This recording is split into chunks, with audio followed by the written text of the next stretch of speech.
Let me tell you about two people. Same age, same city, same starting salary straight out of university.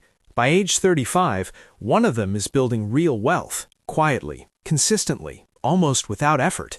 The other is earning more than ever, and somehow always broke. Same city, same opportunities. The gap between them wasn't created at 35. It wasn't created at 30. It was created right here, in their 20s. In decisions that felt small at the time. Your 20s aren't just the chapter, they are the chapter. And most people don't realize that until it's already written. Now, when I say dangerous, I don't mean what most finance channels mean. They'll tell you your 20s are dangerous because you earn less.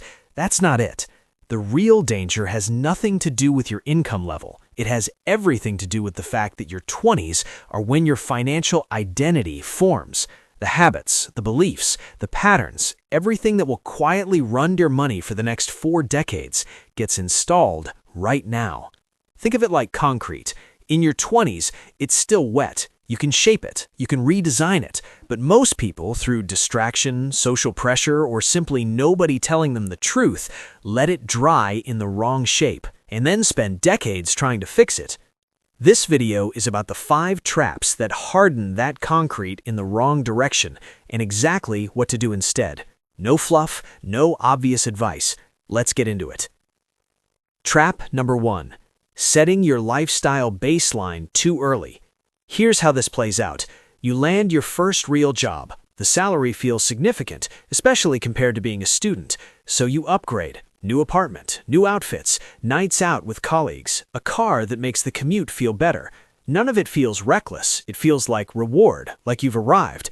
But here's what's actually happening. You just set your lifestyle floor, and floors only go up. Every raise, every promotion, every salary jump you get for the rest of your career will be absorbed by a lifestyle that has already expanded to meet it.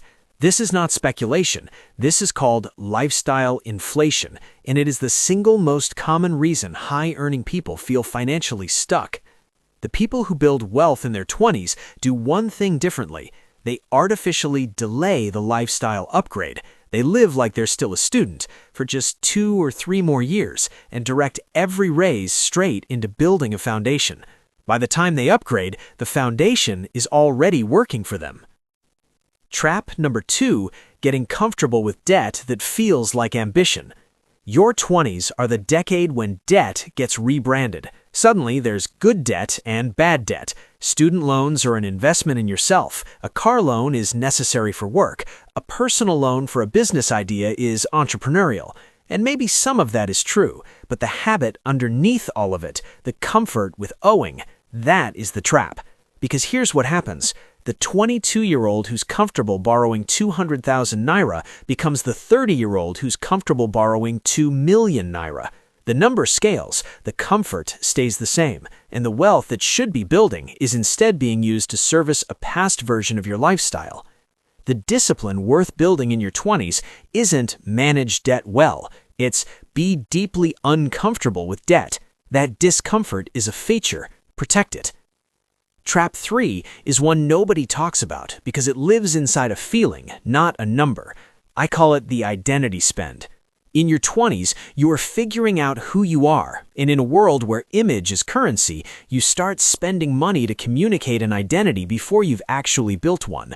The luxury item that says, "I've made it," the restaurant that says, "I belong here," the holiday that says, "This is the life I live."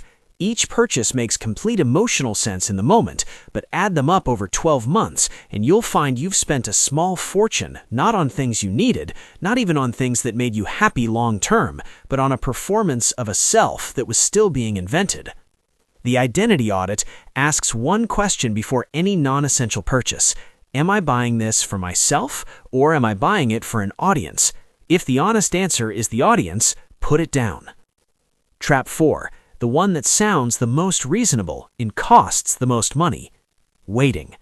I'll start investing when I'm more stable. I'll start saving seriously when I get the promotion. Right now isn't the right time.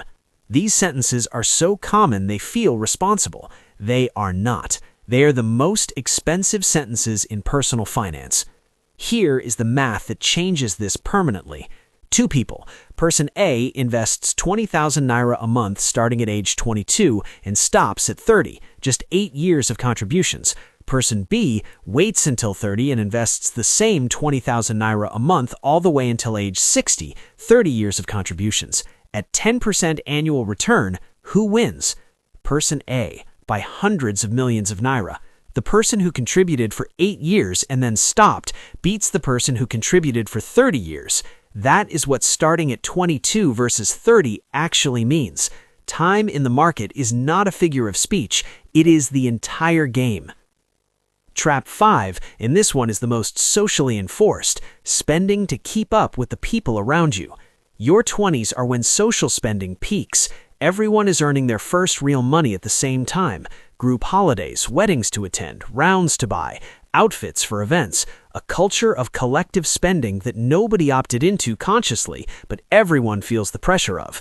And the brutal truth is this: the people you are spending to impress are also spending to impress you.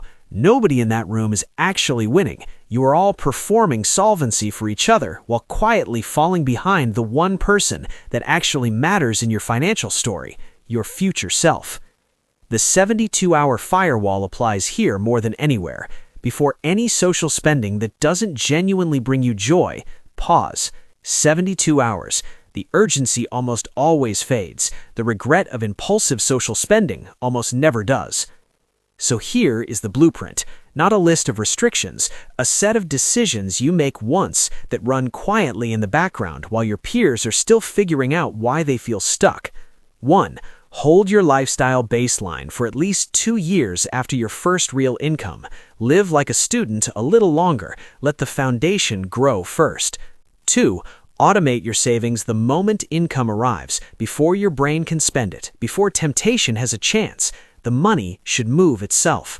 3. Run the identity audit on every non-essential purchase. One question: is this for me or for an audience? Let the answer guide the decision.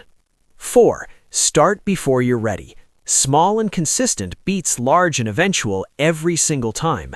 The math doesn't care about your excuses, but it will reward your start date. 5. Audit your social circle's relationship with money. Not to judge them, but to understand the invisible financial pressure you're absorbing. You become the average of what surrounds you. Choose consciously. Your 20s will pass. They pass for everyone. The question is never whether they'll end, it's what you let them build while they were happening.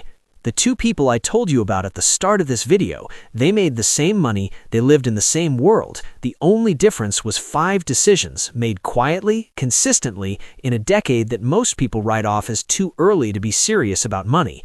It is never too early, and if you're watching this in your 20s right now, that's not a coincidence. That's a head start.